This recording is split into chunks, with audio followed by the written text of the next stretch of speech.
이 나전칠기 박물관이 미등록 시설인데 박수윤 차장, 네. 문체부는요 박물관에서는 작품을 판매해서는 안 된다라는 규정 같은 게 있다면서요? 네, 그렇습니다. 박물관 다들 가보셨잖아요. 박물관에 가면 박물관에 전시되어 있는 작품을 팔지는 않죠. 고로청자 한 점 주세요. 그렇죠. 그러진 않죠. 박물관에 가면 기념품은 팝니다. 하지만 전시된 작품은 팔지 않죠. 갤러리와는 다릅니다. 갤러리는 가보시면 작품이 전시돼 있고요. 그 작품을 팔기도 합니다. 이게 박물관과 갤러리의 가장 큰 차이점인데요. 지금 손혜원 의원이 주장하고 있는 그 나전칠기 박물관, 이 나전칠기 박물관을 목포로 옮기려고 했다라고 하면서 자신의 행동을 지금 다 정당화하고 있잖아요. 이 박물관을 직접 찾아가 보니까 분위기가 좀 다른 거죠. 예. 일단 박물관인데 배를 눌러서 들어가야 하고요. 그리고 전시관은 지하 1층에 있습니다. 전시관이 정작 지하에 있다. 네, 지하에 있고요. 1층에는 이 장인이 만드는 나전칠기 작품을 판매하는 곳입니다. 거기서 이제 그 장인이 만드는 작품을 160에서 170만 원 선에서 판매할 수 있는 곳이죠.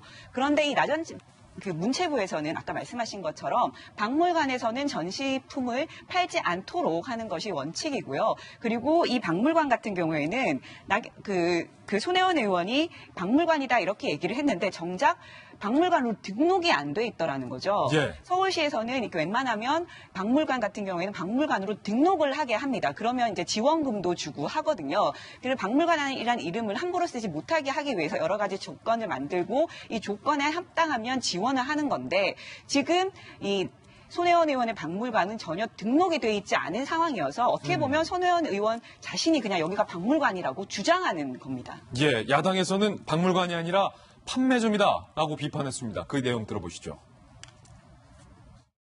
나전칠기 박물관은 나전칠기 박물관이 아니라 나전칠기 판매점으로 판명이 되고 있습니다. 본인의 사업 수익을 높이기 위해서 판매점을 이전하려는 시도인 것으로 추정됩니다. 이 부분에 대한 손혜원 의원의 해명은요, 판매 공간과 구분돼 있어서 문제가 없다라고 밝혔습니다. 손혜원 의원의 해명입니다. 박물관 내 전시 공간과 판매 공간이 엄연히 구분돼 있어서 문제가 없다. 문체부 관계자는 어떻게 얘기했을까요? 박물관 내에 작품 판매 행위는 하지 않는 게 원칙입니다. 작물 판매하는 곳은 사실상 박물관이 아니라 갤러리나 개인 컬렉션으로 봐야 합니다. 그러니까 저 나전칠기 박물관이 과연 공공적인 성격이냐 아니면 개인의 판매를 위한 시설이냐를 판단하는 데 있어서 이 문체부 관계자의 발언이 어느 정도 참고가 되실 거라고 생각이 돼요. 김영주 의원 어떻게 보세요? 네. 그래서 최근에 춘풍추상이란 말이 다시 춘풍추상. 자기가 하는 일에 대해서는 굉장히 너그러워요, 이분이.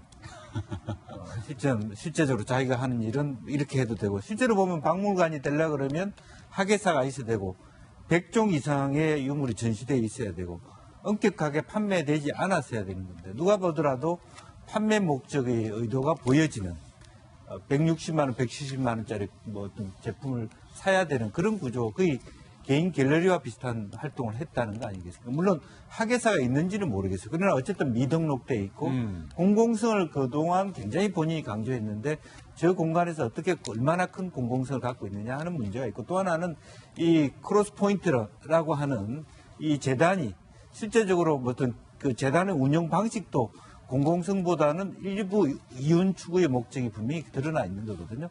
하이엔드라고 하는 곳에서 제품을 생산하고 판매하는 것이 그런 활동 안에 들어가 있습니다. 기업 목적에. 그렇기 때문에 실제로 이런 면에 있어서 과연 말하자면 손혜원 의원의 답변이 공감을 얻을 수 있을 것인가 라고 하는 것은 좀 우리가 지켜봐야 될 대목입니다. 김광선 변호사님, 저희 제주도 놀러 가면은 제주도에도 각종 박물관이 많잖아요. 네. 물론 상당수가 박물관으로 등록된 곳이긴 하지만 제가 가본 곳은 박물관이라고 해서 가봤어요. 김치박물관, 그다음에 지하 2층에는 홍산박물관이라고 해서 지나가다가 내비게이션 떠서 들어가 봤는데 이름만 박물관이고 사실 중국 관광객에게 김치 팔고 홍산 파는 데인데 거기도 벨 눌러야 열어주더라고요. 또 유명한 게 있죠. 성과 관련된 박물관이 있어요. 예. 그래서 많이 찾는다고 그러는데 사실 저도 처음에 박물관 얘기를 손혜원이 해서 상당히 공공성이 있다는 생각이 들었고, 또 목포의 박물관 부지를 매입을 했다는 것은 별 문제가 안 된다고 생각을 했어요. 그런데 이 박물관 자체가 진짜 우리가 알고 있는 그런 박물관이 아니고 이게 정말 판매 시설이 낮은 층이 판매 시설이라고 한다면 좀 문제가 있는 거죠. 예. 더군다나 여기에서 대표로 있던 장애인, 무형문화재인 사람이 얘기를 할 때는 그 판권에 대해서는 손혜원 의원이 갖고 있다 이런 식으로 얘기를 하고 있고 손혜원 의원은 자기가 판권을 갖고 있고 또 거기에 대해서 어떤 디자인이랄지 그런 것은 내가 공유한 바 있기 때문에 사실 그건 문제가 없다는 식으로 얘기하고 있어요. 그런데 우리가 지금 계속 손혜원 의원이 어떤 이런 의혹이 나오면서 항상 이익충돌이라는 얘기를 많이 하잖아요. 근데 사실 공익과 사익의 구분을 좀 공직자로서 의원으로서 잘 해야 하는데 이런 부분에 대해서는 법적으로 문제가 없으면 나는 전혀 문제가 없다. 그런 생각을 하고 있는 것이 아닌가. 근데 지금 사실 공직자와 관련해서는 뭐 부패방지법도 있고 그다음에 공직자 윤리법도 있고 여러 가지가 있거든요. 그러면 그 안에 들어가 보면 사익과 공익에서 엄연하게 구분화가 있고 그렇지 않을 때는 또 처벌 규정이 있단 말이에요. 그런데 본인 자체는 이거 박물관 부지를 매입했으니까 아무 상관이 없다. 그리고 이건 말로만 사적 이익으로 내가 추구한 것이 아니다. 이런 주장 자체가 전혀 우리들 생각과는 동떨어진 모습이 되기 때문에 예. 이 의혹이 끊이지 않고 계속 나오고 있는 거죠. 예, 그런가 하면 이 목포의 땅과 부동산을 사는 과정에서 초창기에 손혜원 의원과 함께 같이 부동산을 보러 다녔던 이른바 큰손 부부가 있었다는 겁니다. 최 씨 부부가 등장을 하게 됩니다. 오늘 그 최 씨 부부의 사연은 이렇습니다. 손혜원과 부동산 둘러본 큰손 부부. 이 최 씨 부부가 무려 17채를 매입했다는 거예요. 지난주 목요일에 김희정 장관이 나와서 장난감집도 17채는 못 산다. 비싸서. 이렇게 얘기를 했는데 지난해 초 손혜원 의원은 문화재 거리의 큰손 60대 최 씨 부부에게 나는 목포에 투자하고 싶다. 박물관도 짓고 다른 것도 하고 싶으니 도와달라라고 말을 합니다. 이후 손 의원은 큰손 최 씨 부부와 문화재 거리를 건물을 보러 다녔다는 거예요. 현지 마을 주민은 손혜원 의원이 목포에 내려올 때면 부인은 정 씨였어요. 남편은 최 씨, 최 씨 부부, 정 씨 부부와 함께 있는 모습 몇 차례 목격했다. 이곳저곳 함께 다니며 소개해줬다라고 얘기했습니다.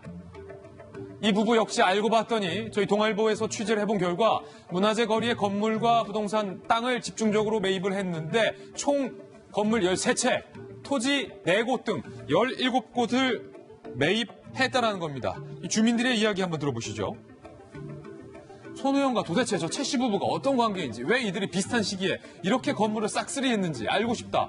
이들 부부의 매입 배경이 불분명해서 이상하다. 그런가 하면 다른 주민은 처음엔 최 씨 부부가 부동산 소개해주는 역할을 하다가 직접 부동산을 사들이면서 손혜원 의원과 사이가 멀어진 것 같다라는 얘기도 했어요. 박정하 대변인. 네. 재밌는 거는 이게 이제 최 씨 부부, 처음에는 아마 최 씨 부부가 그 손혜원 의원과 같이 다니면서 그 소위 매물이라고 하죠. 매물이라는 거를 소개받았던 것 같아요. 근데 재밌는 거는 작년부터 최 씨 부부와 공교롭게도 사이가 멀어진다는 거예요. 사이가 틀어졌다. 최 씨가 부동산을 사기 시작하면서 사이가 멀어졌다. 그러니까 그게 아마 연유가 처음에는 최 씨 부부를 통해서 손혜원 의원이 여러 부동산 매물들을 확인하고 소개받고 했었는데 최 씨 부부가 우연찮게 또 17채나 되는 저 매물들을 사기 시작하면서 두 사람 사이에 관계가 좀 멀어진다는 거예요. 그러니까 제가 볼 때는 그 손혜원 의원이 여러 가지 전 아까도 얘기했지만 뭐 빙상계에다가 무슨 박물관에다가 목포까지 가고 뭐 했지만은 최 씨 부부와 함께 부동산에 대해서 목포에 대해서 이상한 목적을 갖고 뭔가 접근했던 거 아니냐라는 생각이 들 수밖에 없는 거고요. 제가 오늘 동아일보를 하나 들고 왔는데 동아일보는 오늘 아침에 그 목포 시의회 예. 시의회의 의사록을 분석을 해서 나왔는데 여기 보면 의원들이 땅값이 엄청 뛰고 있다. 그리고 가격을 통제할 수 없는 상황이다. 이렇게까지 얘기하고 있어요.